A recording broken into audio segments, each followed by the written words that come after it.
Hello everyone, स्वागत है आपका इकरा फिजिक्स में। लास्ट लेक्चर में हमने वेक्टर मल्टीप्लिकेशन का सेकंड केस कंप्लीट कर लिया था जिसका नाम था डॉट प्रोडक्ट। तो चलिए स्टार्ट करते हैं वेक्टर मल्टीप्लिकेशन का third case which is vector product और क्रॉस प्रोडक्ट। थर्ड केस में क्या हो रहा था कि एक वेक्टर दूसरे वेक्टर से मल्टीप्लाई होके जो क्वांटिटी दे रहा था वो भी एक वेक्टर क्वांटिटी थी। तो वेक्टर प्रोडक्ट के अंदर क्या होता है कि एक वेक्टर दूसरे वेक्टर से मल्टीप्लाई होने के बाद जो क्वांटिटी देता है वो भी एक वेक्टर क्वांटिटी आती है। एज ये एक वेक्टर क्वांटिटी है इसीलिए इसका नाम पड़ा वेक्टर प्रोडक्ट। अब सवाल उठता है कि सर इसको क्रॉस प्रोडक्ट क्यों बोलते हैं? क्रॉस प्रोडक्ट इसीलिए बोलते हैं क्योंकि इसका जो रिप्रेजेंट करने का तरीका है वो कुछ इस तरीके से है। फॉर एग्जाम्पल ये कोई एक वेक्टर है ए वेक्टर और ये कोई वेक्टर है बी वेक्टर और इनको मैंने टेल टू टेल ज्वाइन करके इनके बीच में एंगल बोला है थीटा। तो अगर मुझे ए वेक्टर का क्रॉस प्रोडक्ट लिखना है बी वेक्टर के साथ तो उसको रिप्रेजेंट करने का तरीका ये होता है ए क्रॉस बी। एज इसके रिप्रेजेंट करने के तरीके में क्रॉस आता है इसीलिए इसका नाम पड़ा क्रॉस प्रोडक्ट। अब ये जो क्वांटिटी आती है ये एक वेक्टर क्वांटिटी आती है। अब हमको पता है कि वेक्टर क्वांटिटी है तो इसके पास मैग्नीट्यूड भी होगा और डायरेक्शन भी होगा। अगर मैं मैग्नीट्यूड की बात करूं, मैग्नीट्यूड को कैसे रिप्रेजेंट करेंगे? Mod of A cross B. अगर मैं मैग्नीट्यूड की बात करूं तो मैग्नीट्यूड जो होता है उसका वो ये होता है mod A mod B sine theta, where theta is the angle between A and B. और डायरेक्शन हम एन कैप से बताते हैं, डायरेक्शन हम एन कैप से बताते हैं। तो इसको मैं कैसे लिख सकता हूं? Mod A mod B sine theta और डायरेक्शन एन कैप से। अब ये एन कैप क्या होता है? बेसिकली ये जो डायरेक्शन होता है ये होता है direction perpendicular to the plane of A vector and B vector. हमने एक बात सीखी थी कि दो वेक्टर हमेशा कोप्लेनर होंगे। तो जिस प्लेन के अंदर ये दो वेक्टर लाई कर रहे हैं उस प्लेन के परपेंडिकुलर डायरेक्शन में एन कैप होगा और हम ये बात भी कह सकते हैं कि उस प्लेन के परपेंडिकुलर डायरेक्शन में ए क्रॉस बी वेक्टर होगा। तो सबसे इंपॉर्टेंट बात, ए क्रॉस बी को रिप्रेजेंट इस तरीके से करते हैं। वेक्टर क्वांटिटी आती है magnitude mod A mod B sine theta और direction perpendicular to the plane which contains a vector and b vector. For example, ये कोई एक प्लेन है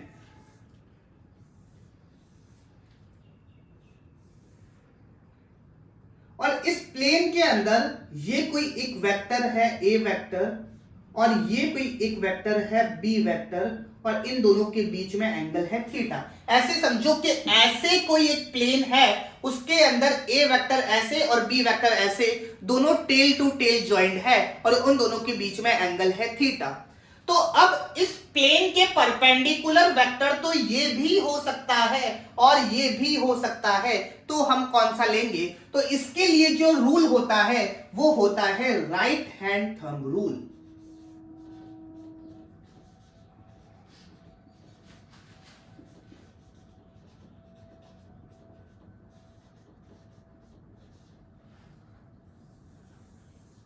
राइट हैंड थंब रूल क्या कहता है कि सबसे पहले अगर मुझे ए क्रॉस बी निकालना है, ए क्रॉस बी अगर मुझे निकालना है तो सबसे पहले आप क्या करो, अपनी राइट हैंड की सारी फिंगर्स को ए की तरफ पॉइंट करो। ए किस तरफ है? इस तरफ। ए की तरफ पॉइंट करने के बाद अपनी फिंगर्स को कर्ल करो बी की तरफ। बी किधर है? इस तरफ है ना, जैसे ए इधर है और बी इधर है, तो अपनी फिंगर्स को कर्ल करो बी की तरफ। तो जो थंब होगा वो मुझे डायरेक्शन देगा ए क्रॉस बी का।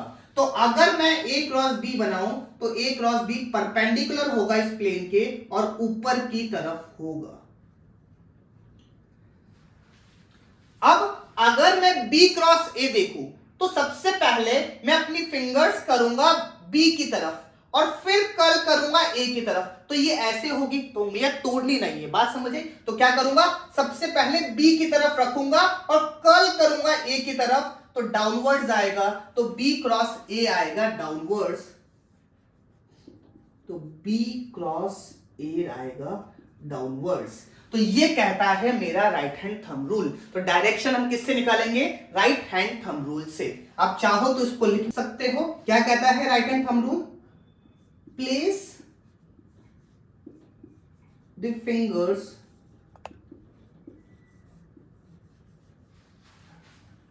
Of the right hand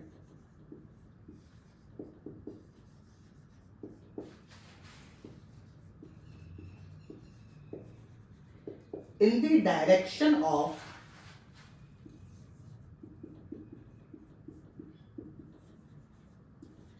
a vector and curl the fingers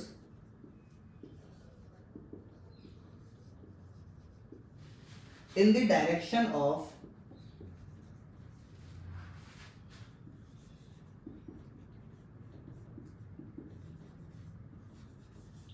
B vector, then thumb will give the direction of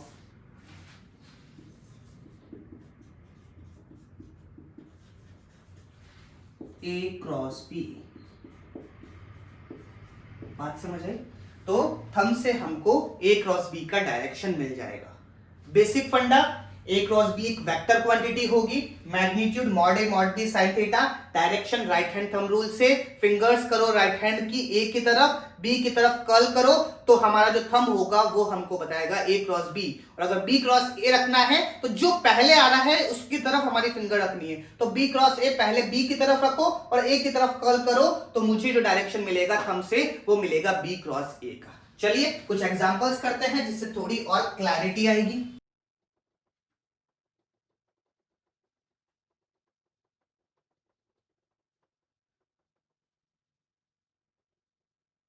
चलिए पहला एग्जांपल, मुझे दे रखा है ए इस तरफ और बी वेक्टर मुझे दे रखा है इस तरफ। मुझे निकालना है ए क्रॉस बी का डायरेक्शन। सिर्फ डायरेक्शन की बात करते हैं क्योंकि आगे जाके बहुत काम आएगा आपका क्रॉस प्रोडक्ट का डायरेक्शन निकालना। क्या बोलता है रूल?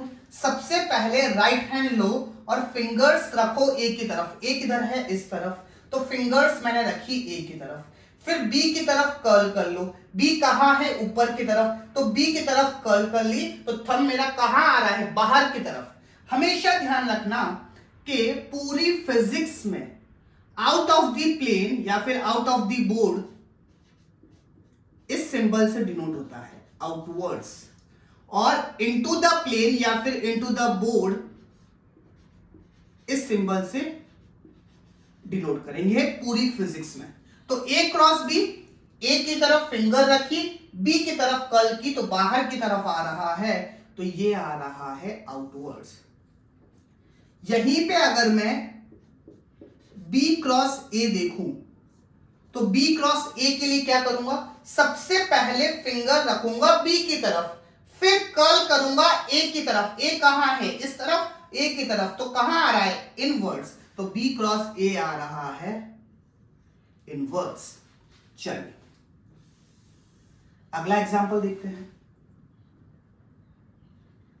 ए वेक्टर है कुछ इस तरीके से और बी वेक्टर है कुछ इस तरीके से। तो ए वेक्टर कहां है?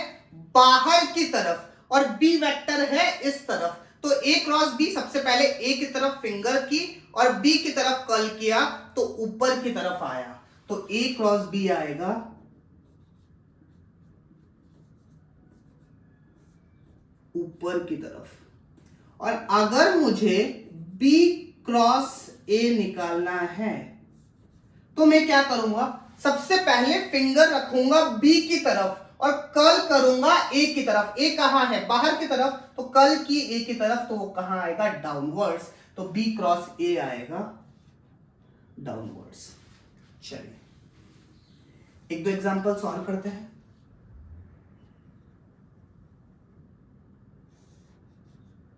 ये मेरा है बी वेक्टर और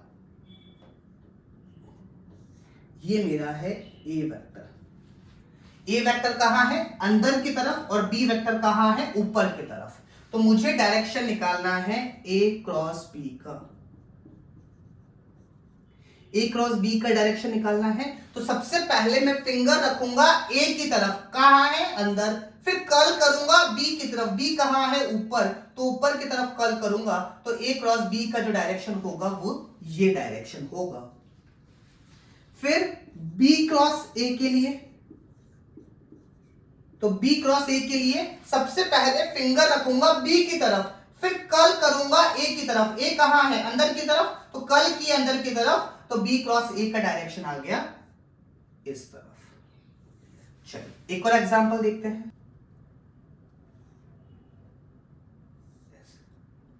ये है मेरा ए वेक्टर और ये है मेरा बी वेक्टर। सबसे पहले ए की तरफ फिंगर की और बी की तरफ कर्ल की, तो ए क्रॉस बी कहां आया? बाहर की तरफ। तो ए वेक्टर, सॉरी, ए वेक्टर क्रॉस बी वेक्टर आएगा बाहर की तरफ। और बी क्रॉस ए के लिए बी की तरफ फिंगर की और ए की तरफ कर्ल किया तो अंदर की तरफ, तो बी क्रॉस ए जो आएगा वो आएगा अंदर की तरफ। अगर आपने गौर किया हो तो 4 एग्जाम्पल ये और 5वां एग्जाम्पल ये, सभी एग्जाम्पल्स में आप एक चीज नोट करोगे कि ए क्रॉस बी और बी क्रॉस ए के बीच में जो एंगल आ रहा है वो आ रहा है 180 डिग्री। क्यों? Because they both are always opposite to each other. क्यों? क्योंकि ये ऊपर तो ये नीचे, यहां पे देखो ये ऊपर तो नीचे, यहां पे देखो एक बाहर तो एक अंदर, एक इस तरफ तो एक इस तरफ, एक बाहर तो एक इस तरफ। तो आप ये बात हमेशा बोल सकते हो कि A cross B and B cross A का जो डायरेक्शन होगा वो हमेशा अपोजिट होगा। तो आपसे कोई पूछ ले कि ए क्रॉस बी और बी क्रॉस ए के बीच में एंगल क्या होगा, तो आपका आंसर क्या होगा? 180 डिग्री। तो नोट में आप ये बात भी लिख सकते हो, angle between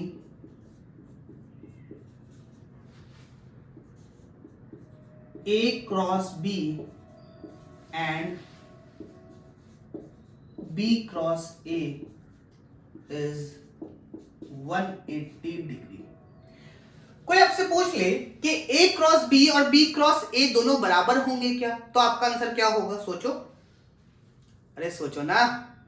हाँ, तो उसका आंसर होगा नहीं। तो बेटा कैसे हो सकता है? मैग्नीट्यूड तो चलो ठीक है, मान लिया बराबर होगा, mod A mod B sine theta, लेकिन डायरेक्शन इसका अपोजिट है, इसका नीचे, बेसिकली इसका डायरेक्शन ऊपर है और इसका डायरेक्शन नीचे है। जब डायरेक्शन अलग हो गए तो क्या दोनों वेक्टर बराबर हो सकते हैं क्या? नहीं हो सकते। तो A cross B will not be equals to B cross A. इन दोनों का मैग्नीट्यूड बराबर होगा लेकिन डायरेक्शन अलग अलग होगा। ये बात हम जब प्रॉपर्टीज लिखेंगे वहां पे लिख लेंगे। ठीक है, चलिए आगे बढ़ते हैं, कुछ अलग कॉन्सेप्ट सीखते हैं।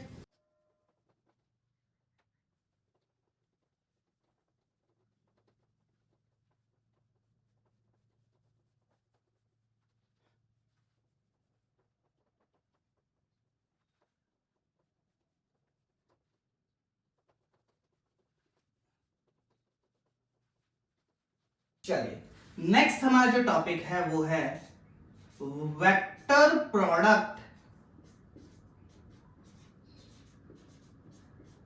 Of orthogonal unit vector.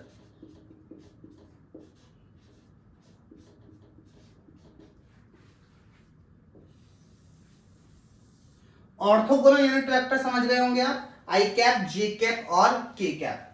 तो अगर मैं ये बात कहता हूं कि ये मेरी एक्स एक्सिस है, तो इस डायरेक्शन में जो यूनिट वेक्टर होगा वो होगा आई कैप। ये मेरी वाई एक्सिस है, तो इस डायरेक्शन में जो यूनिट वेक्टर होगा वो होगा जे कैप। और ये मेरी जेड एक्सिस है, तो इस डायरेक्शन में जो यूनिट वेक्टर होगा वो होगा के कैप। अब मुझे आई क्रॉस आई, जे क्रॉस जे, जे क्रॉस के, इन सब का क्रॉस प्रोडक्ट निकालना है, इंटर रिलेटेड किस तरीके से होंगे, ये सारी बातें करनी है। चलिए सबसे पहले बात करते हैं आई क्रॉस आई की। आई क्रॉस आई की अगर मैं बात करूं तो मैग्नीट्यूड क्या होगा, आई का magnitude into sine of zero. इसको मैं कैसे लिख सकता हूं, आई का magnitude into sine of zero. क्यों? क्योंकि पहला वेक्टर भी इस तरफ है और दूसरा वेक्टर भी इस तरफ है, तो दोनों के बीच में एंगल कितना होगा, जीरो। तो साइन जीरो कितना होता है, जीरो। तो आई क्रॉस आई की जो वैल्यू निकल के आएगी वो आएगी zero.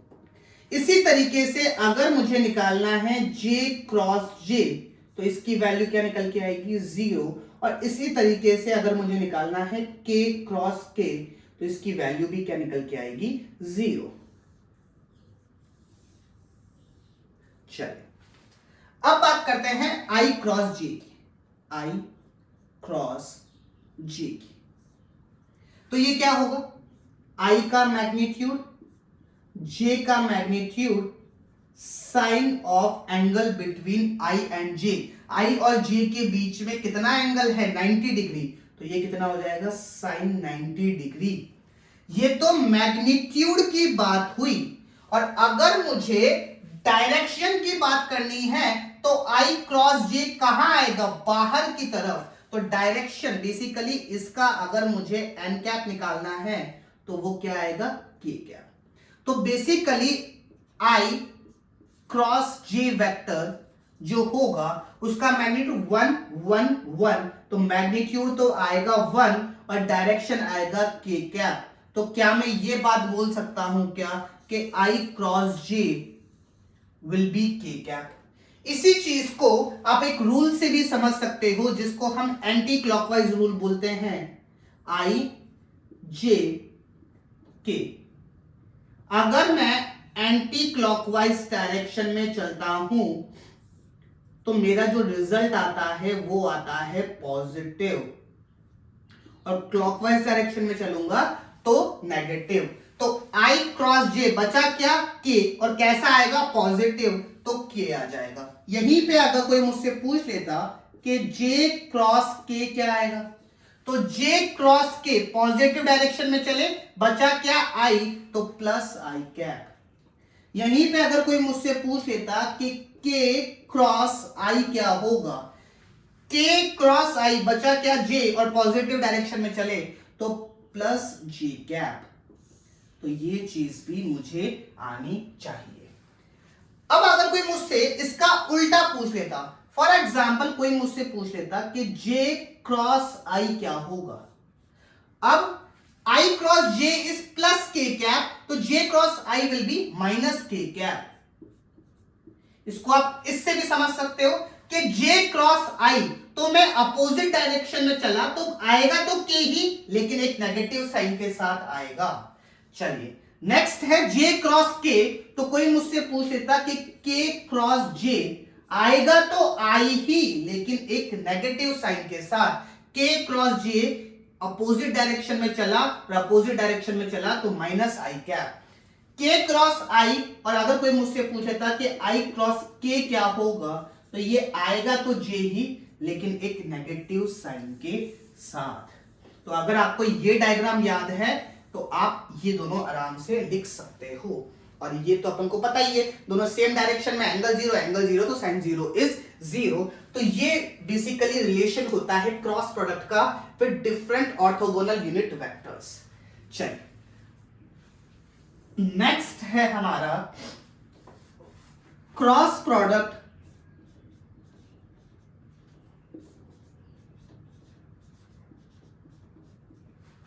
when vectors are given in component form।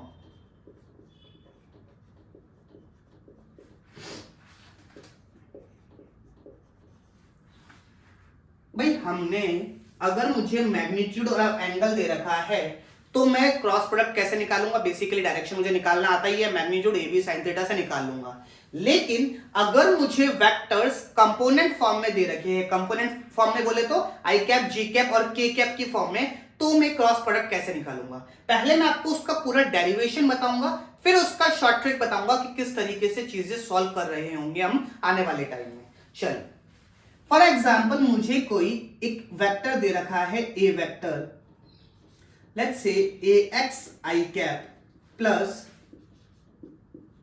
ay j cap plus az k cap, और मुझे b वेक्टर दे रखा है bx I cap plus by j cap plus bz k cap, और अगर मुझे a क्रॉस b निकालना है,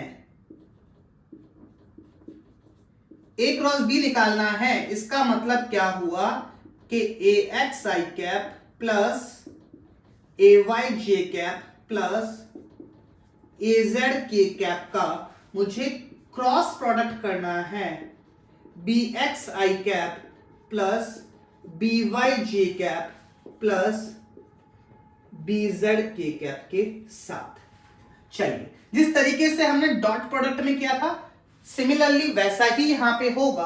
सबसे पहले मेरे पास क्या है, ए एक्स आई कैप, ये मल्टीप्लाई होगा इससे, तो क्या बनेगा ए एक्स बी एक्स, और आई कैप का क्रॉस प्रोडक्ट हो जाएगा आई कैप के साथ, प्लस ए एक्स किससे मल्टीप्लाई होगा, बी वाई से, ए एक्स बी वाई, और आई कैप का क्रॉस प्रोडक्ट हो जाएगा जे कैप के साथ,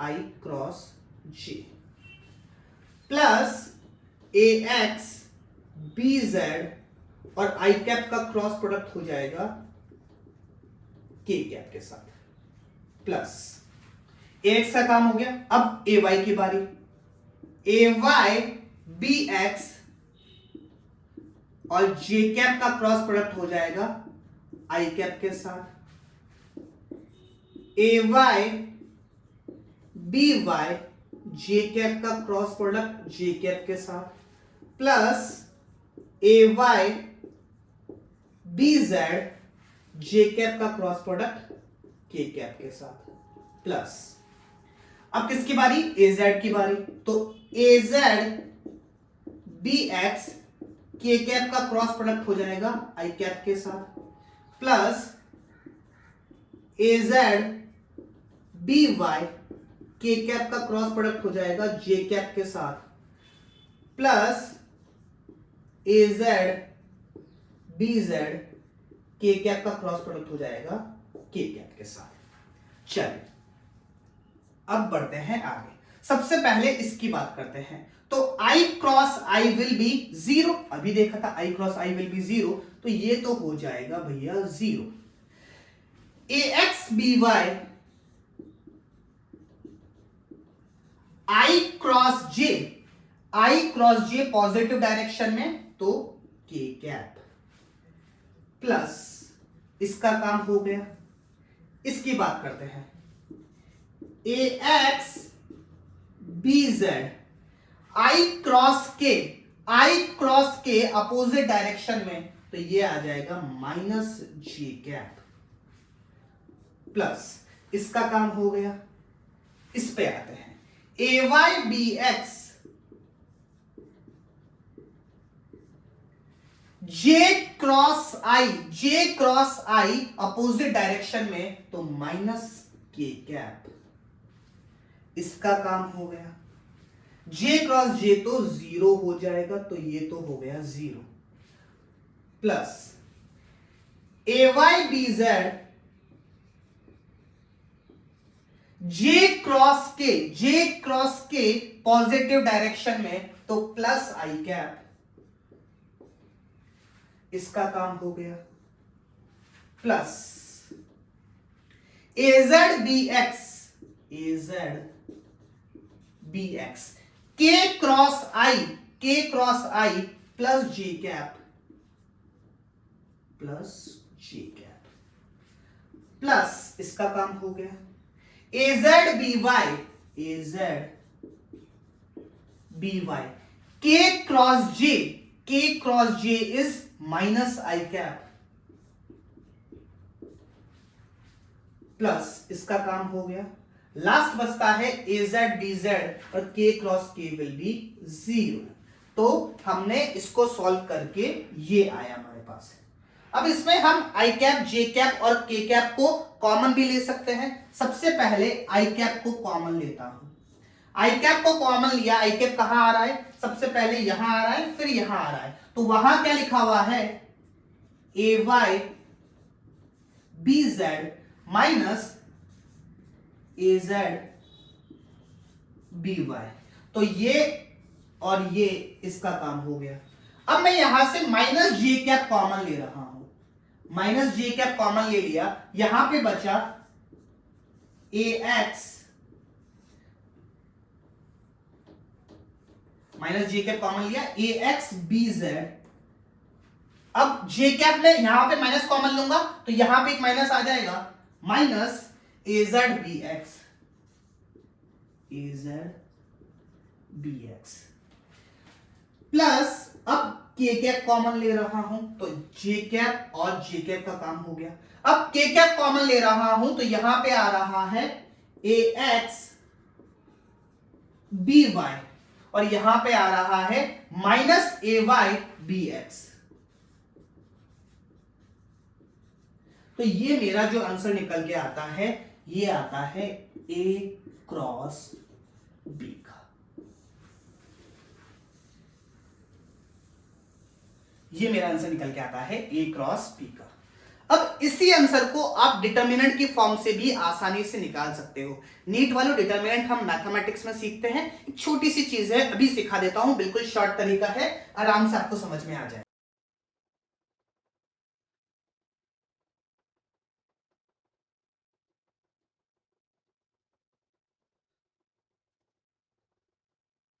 चलिए, मुझे क्या निकालना है, ए क्रॉस बी। मेरे पास ए वेक्टर दे रखा है और बी वेक्टर दे रखा है, मुझे निकालना है ए क्रॉस बी। तो आप क्या करो, सबसे पहले दो ऐसी लाइनें खींचो, यहां पे लिखो आई कैप, जे कैप और के कैप। अब मुझे जो निकालना है उसके अंदर पहली टर्म क्या आ रही है, पहला वेक्टर कौन सा आ रहा है, ए कैप, ए वेक्टर। अगर यहां पे बी क्रॉस ए निकालना होता तो सबसे पहले क्या था, बी वेक्टर आता, तो सबसे पहले क्या आ रहा है, ए वेक्टर।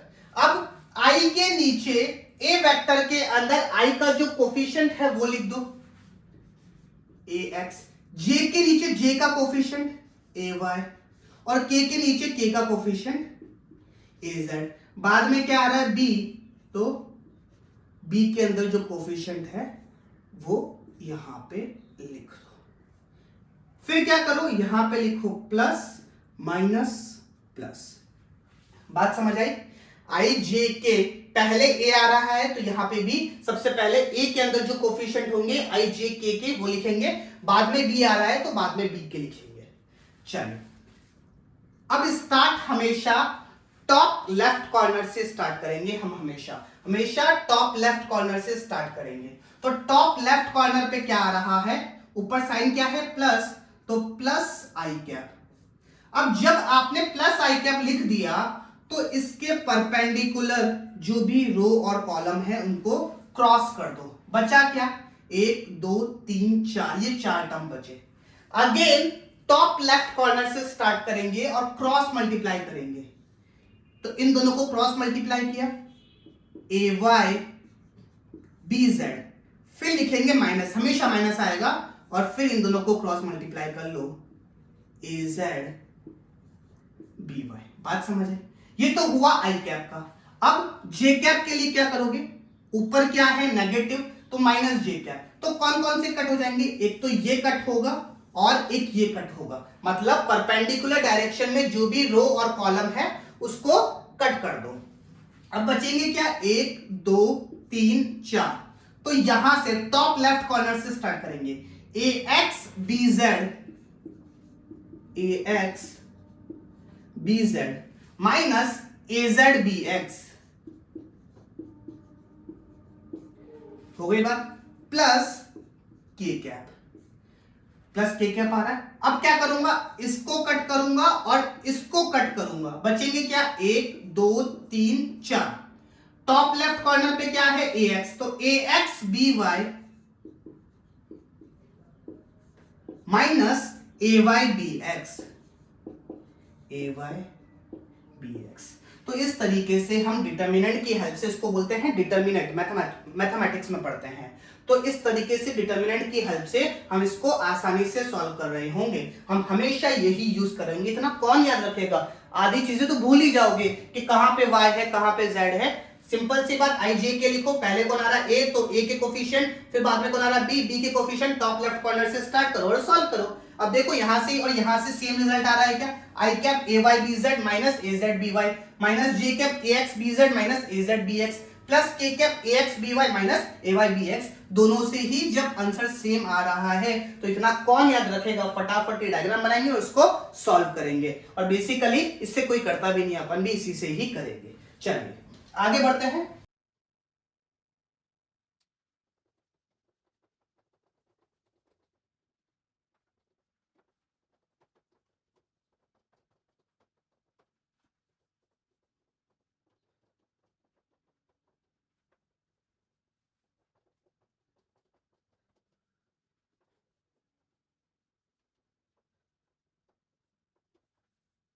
चलिए एक एग्जांपल करते हैं जिससे थोड़ी क्लैरिटी आएगी। मुझे दे रखा है A vector 2i cap plus 3j cap minus k cap, और बी वेक्टर मुझे दे रखा है i cap minus j cap plus k cap, और मुझे निकालना है a cross b। A cross B अगर मुझे निकालना है तो सबसे पहले क्या करूंगा? मैं दो लाइन खींचूंगा, यहां लिखूंगा आई कैप जे कैप और यहां पे के कैप, यहां पे साइन लगाऊंगा प्लस माइनस प्लस। सबसे पहले आ रहा है ए वेक्टर, तो ए वेक्टर के कोफिशिएंट आई का कोफिशिएंट 2, जे का कोफिशिएंट 3 और के का कोफिशिएंट -1। बी वेक्टर आई का कोफिशिएंट 1, जे का कोफिशिएंट -1 और के का कोफिशिएंट +1। 2 3 -1 1 -1 1। अब स्टार्ट करेंगे टॉप लेफ्ट कॉर्नर से, क्या आ रहा है? प्लस आई कैप, इसको और इसको कट कर देंगे, ये कट हो गया। टॉप लेफ्ट कॉर्नर से क्रॉस मल्टीप्लाई करना स्टार्ट करेंगे, 3 into 1 is 3 minus -1 into -1 is 1, minus minus plus हो जाएगा तो इंटू -1। फिर माइनस जे कैप, जब माइनस जे कैप करेंगे तो परपेंडिकुलर ये और ये कट हो जाएगा, बचेगा क्या? ये और ये। यहां से स्टार्ट करेंगे टॉप लेफ्ट कॉर्नर से, 2 into 1 is 2 and 1 into -1 is -1, तो 2 minus -1 प्लस के कैप। के कैप करेंगे तो ये और ये कट हो जाएगा, बचेंगे क्या? ये और ये। टॉप लेफ्ट कॉर्नर से 2 into -1 is -2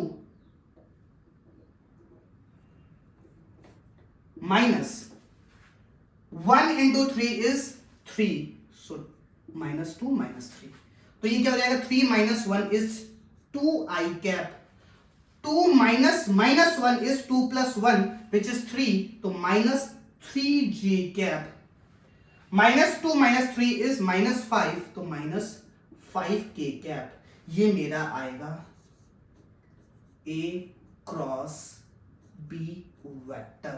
देख रहे हो, एक वेक्टर क्वांटिटी आ रही है। कोई मुझसे पूछ ले कि इसका मैग्नीट्यूड क्या होगा, magnitude of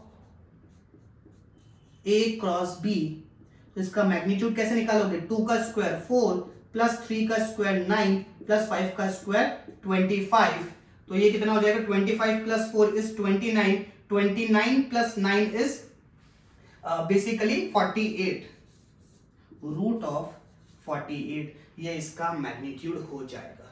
I hope this thing is clear. चलिए एक सवाल आप लोग सॉल्व कीजिए, आपके लिए होमवर्क है, कमेंट सेक्शन में इसका आंसर दीजिएगा। ए वेक्टर आपको दे रखा है I cap -3j cap plus k cap, और बी वेक्टर आपको दे रखा है 2i cap plus j cap -5k cap. आपको बताना है कि b क्रॉस a क्या होगा और b क्रॉस a का जो मैग्नीट्यूड होगा वो क्या होगा। इसका आंसर आप कमेंट सेक्शन में दे सकते हैं, और अगर आप चाहे तो टेलीग्राम पे इसका सॉल्यूशन भी दे सकते हैं, जिससे आपको थोड़ी क्लैरिटी आएगी, और कहीं पे कुछ करेक्शन होगा तो वो मैं आपको बता दूंगा। I hope this thing is clear to you. चलिए आगे बढ़ते हैं।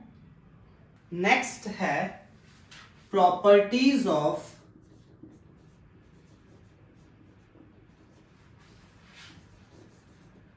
क्रॉस प्रोडक्ट, कि क्रॉस प्रोडक्ट की क्या क्या प्रॉपर्टीज है। सबसे पहली property, it is a vector quantity.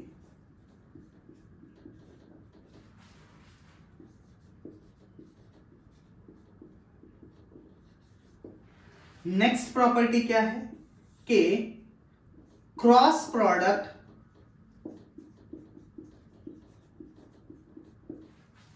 of two vectors will always be perpendicular, will always be perpendicular to both vectors। मतलब वो A के भी परपेंडिकुलर होगा और वो B के भी परपेंडिकुलर होगा, बेसिकली उस प्लेन के ही परपेंडिकुलर होगा, तो दोनों वेक्टर्स के परपेंडिकुलर तो होना ही है टू बोथ वेक्टर्स। तीसरी प्रॉपर्टी क्या है कि क्रॉस प्रोडक्ट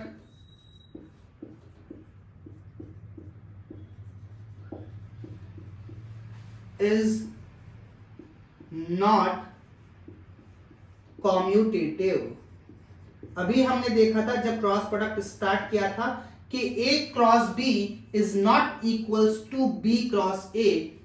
हालांकि उनका मैग्नीट्यूड सेम होता है लेकिन डायरेक्शन अपोजिट होता है। As A cross B is a vector quantity, तो मैग्नीट्यूड और डायरेक्शन दोनों ही सेम होने चाहिए, तब हम इक्वल कहेंगे। So cross product is not commutative. Next property क्या है? Cross product of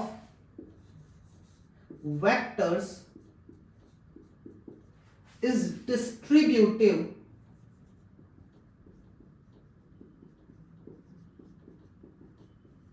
only if order is strictly maintained, strictly maintain. Order is strictly maintain का मतलब कि फॉर एग्जांपल अगर मुझे कुछ इस तरीके से दे रखा है A cross B vector plus C vector, तो आप इसको A cross B plus A cross C भी लिख सकते हो, प्लस A क्रॉस सी भी लिख सकते हो। यहां पे आप ऑर्डर को चेंज नहीं कर सकते कि फॉर एग्जांपल आपने लिख दिया बी क्रॉस ए, तो वो चीज नहीं कर सकते, इसीलिए लिखा हुआ है कि if order is strictly maintain, तो आप ये चीज आराम से कर सकते हो, कहीं कोई दिक्कत नहीं आएगी। तो ये थी 4 प्रॉपर्टीज क्रॉस प्रोडक्ट की। और प्रॉपर्टीज देखते हैं, एक दो प्रॉपर्टीज और बची है।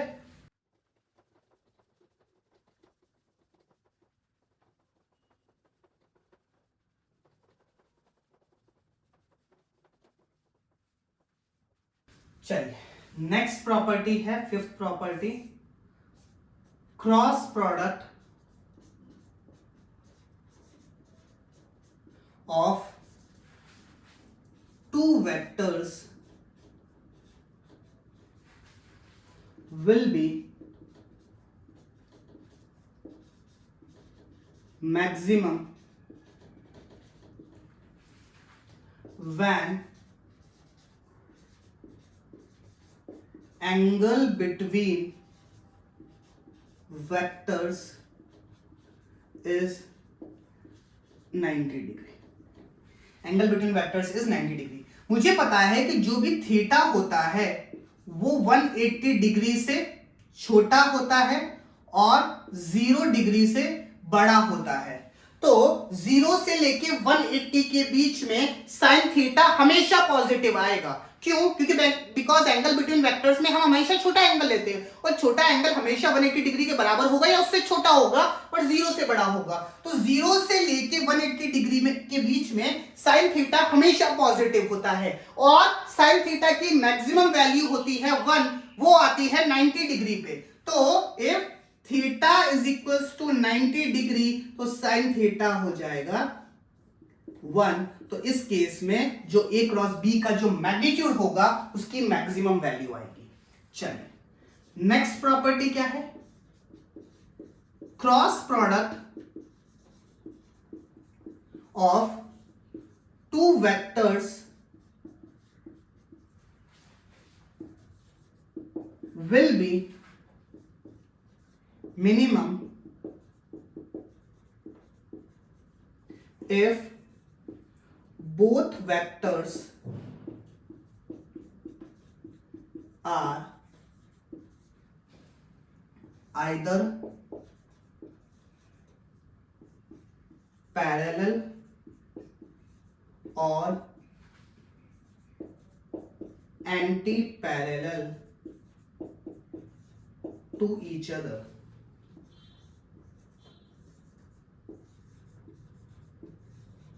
बेसिकली उन दोनों के बीच में जो एंगल होगा वो या तो 0 डिग्री होगा या 180 डिग्री होगा, तब जाके मिनिमम वैल्यू आएगी। बिकॉज थीटा की वैल्यू चाहे 0 डिग्री हो या 180 डिग्री हो, साइन थीटा दोनों ही केसेस में 0 ही आएगा। बिकॉज 0 से लेके 180 के बीच में साइन नेगेटिव होता ही नहीं है। ASTC सेकंड क्वाड्रेंट में भी साइन पॉजिटिव रहता है। तो मिनिमम वैल्यू कितनी आएगी? 0। और वो 0 कब आती है? 0 डिग्री और 180 डिग्री पे। तो A क्रॉस B का जो मैग्नीट्यूड होगा उसकी जो मिनिमम वैल्यू आएगी वो आएगी जब दोनों वेक्टर्स आइदर पैरेलल हो या एंटी पैरेलल हो, और मैक्सिमम वैल्यू आएगी जब दोनों वेक्टर्स आपस में परपेंडिकुलर हो। I hope this thing is clear to you.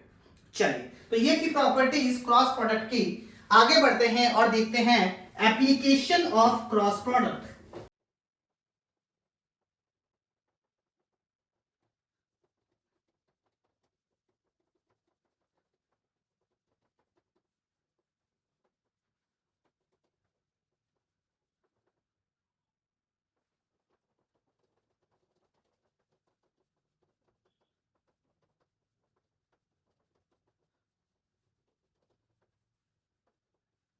Next है एप्लीकेशन ऑफ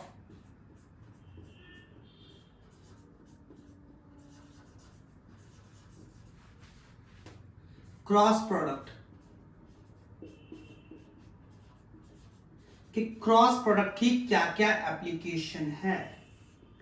सबसे पहली जो एप्लीकेशन है वो है एरिया ऑफ पैरेललोग्राम, के पैरेललोग्राम का एरिया हम निकाल सकते हैं with the help of cross product. कैसे? कि फॉर एग्जांपल मेरे पास कोई वेक्टर है A vector and B vector and they are representing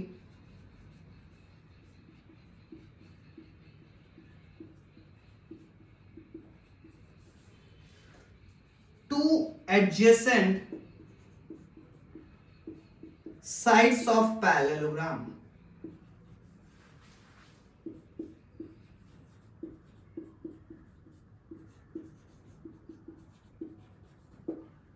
तो अगर ए और बी वेक्टर दो एडजेसेंट साइड्स ऑफ पैरेललोग्राम को रिप्रेजेंट कर रही है, फॉर एग्जांपल ये कोई पैरेललोग्राम है इस तरीके से, और ये है मेरे पास ए वेक्टर और ये है मेरे पास बी वेक्टर।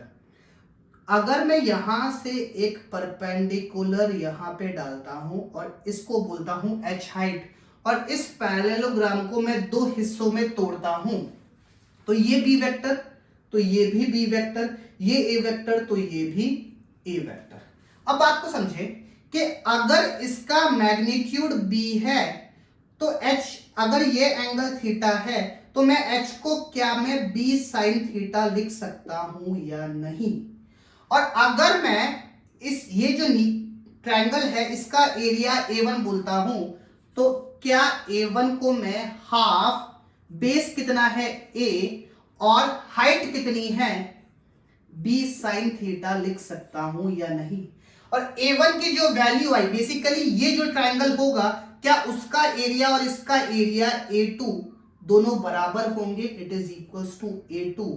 तो अगर मुझे एरिया ऑफ पैरेललोग्राम लिखना है तो क्या वो 2 into 1/2 into A B sine theta होगा या नहीं।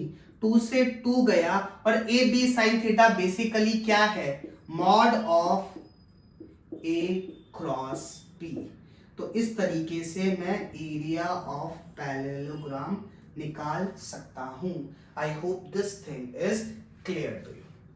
अब अगर इसी के अंदर मुझे ये बात दे रखी है कि ए क्रॉस बी डायगोनल है पैरेललोग्राम के, ये तो हमारा मेरा था case 1,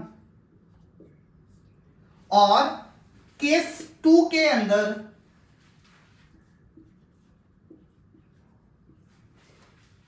A vector and B vector, they are the diagonals of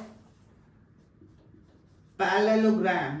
तो इस केस में जो मेरा एरिया आएगा, एरिया ऑफ पैरेललोग्राम, वो आएगा A क्रॉस B और इसका हाफ।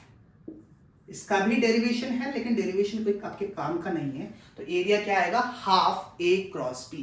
तो ये हमारी थी पहली एप्लीकेशन जिससे मैं एरिया ऑफ पैरेललोग्राम निकाल सकता हूं। अगर मुझे ए और बी एडजेसेंट साइड दे रखी है तो ए क्रॉस बी, और डायगोनल्स दे रखी है तो half mod of A cross B. और सेकंड जो एप्लीकेशन है वो है area of triangle. Area of triangle भी मैं निकाल सकता हूं with the help of cross product. कैसे कि अगर मेरे पास कोई एक वेक्टर है ए वेक्टर और B vector and they are representing adjacent sides of a triangle, कि फॉर एग्जांपल ये कोई ए वेक्टर है और ये बी वेक्टर है और ये ट्रायंगल की एडजेसेंट साइड्स को रिप्रेजेंट कर रही है, तो ये मेरे पास एच हो जाएगा, ये एंगल थीटा, वही बात आ जाएगी, ये हो जाएगा बी साइन थीटा। तो एरिया क्या हो जाएगा 1/2, बेस कितना है ए और हाइट कितनी है बी साइन थीटा, और ए बी साइन थीटा को मैं क्या लिख सकता हूं, mod of A cross B. तो 1/2 A vector cross B vector से मैं इसका एरिया निकाल सकता हूं। तो एरिया ऑफ ट्रायंगल कितना होगा, हाफ ए क्रॉस बी। ट्रायंगल में अगर एडजेसेंट साइड दे रखी है तो हाफ ए क्रॉस बी, पैरेललोग्राम में अगर डायगोनल दे रखा है तो हाफ ए क्रॉस बी, और अगर एडजेसेंट साइड दे रखी है तो ए क्रॉस बी। एक और एप्लीकेशन आती है, वो आती है vector perpendicular to the given vectors.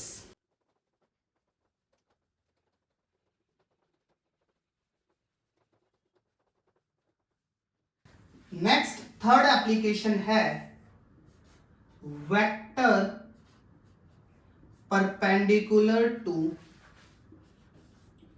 Given vectors. For example यहां पे लिख लो unit vector, unit vector perpendicular to given vectors. For example ये कोई एक ए वेक्टर है और ये कोई एक बी वेक्टर है, इन दोनों के बीच में एंगल है थीटा। कोई मुझसे पूछ ले कि find unit vector which is perpendicular to A vector and B vector, तो आपके मन में क्या ख्याल आएगा कि अगर मैं इसका क्रॉस प्रोडक्ट निकाल देता हूं तो क्रॉस प्रोडक्ट एक वेक्टर क्वांटिटी आएगी, वो वेक्टर ए वेक्टर और बी वेक्टर के परपेंडिकुलर डायरेक्शन में होंगे। तो लेट्स से इन दोनों का जो क्रॉस प्रोडक्ट है वो है एक सी वेक्टर, ए क्रॉस बी का जो रिजल्ट आता है वो कोई सी वेक्टर आता है, और इसका डायरेक्शन क्या होगा, ए क्रॉस बी बाहर की तरफ। अब सी वेक्टर तो इस डायरेक्शन में है, लेकिन अगर मुझे सी वेक्टर का डायरेक्शन निकालना है तो क्या मुझे सी का यूनिट वेक्टर निकालना पड़ेगा, which is C vector divided by mod of C vector. इसका मतलब क्या हो गया कि A cross B divided by mod of A cross B मुझे निकालना है। इसकी हेल्प से this will be the vector और this will be the unit vector which is perpendicular to both A and B. तो इसकी हेल्प से हम यूनिट वेक्टर निकाल सकते हैं। तो आई होप इन पर सवाल करने की जरूरत नहीं है। कोई फॉर एग्जांपल ए वेक्टर दे रखा है, बी वेक्टर दे रखा है, उसका मैग्नीट्यूड निकालो, हाफ करो तो एरिया निकल जाएगा।